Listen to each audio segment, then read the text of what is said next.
मी पहिलं काम काय केलं असेल तर मी माझी मुलगी जिचं नाळ मी दगडाने तोडलं, जिला मी गायच्या गोठ्यात जन्म दिला, 16व्या दगडाला नाळ तुटलं. पण एक लक्षात ठेवा बेटा, मानवता कोणाला म्हणतात, कशाला म्हणतात? मी बेहोश होती, बेहोशीत बाळ झालं होतं आणि सगळ्या गायी मोकळ्या केल्या होत्या. माझ्या अंगावरून पळावं, मी मरावं, माणसाने मारलं सुसिद्ध होऊ नये म्हणून. पण जेव्हा मला जाग आला ना, तेव्हा एक गाय, मला बेहोशीत बाळ झालं होतं, मुलगी झाली होती, आणि एक गाय माझ्या अंगावर उभी राहून सगळ्या गायींना हाकलत होती, हमरून हमरून मला उठवत होती. त्या गायीला मानवता कोणी शिकवली बाळा?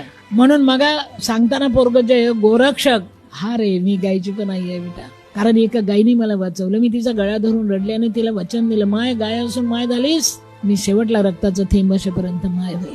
म्हणून मी हजारो लेकरांची माय आहे, पण 350 गायची आई आहे. माझ्याकडल्या गायी दुधाच्या नाही बाळ.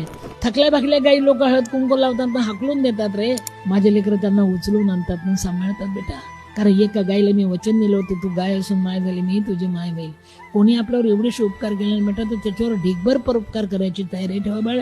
आमची संस्कृती वाटून खाण्याची आहे, मुरबाडून घेण्याची नाही.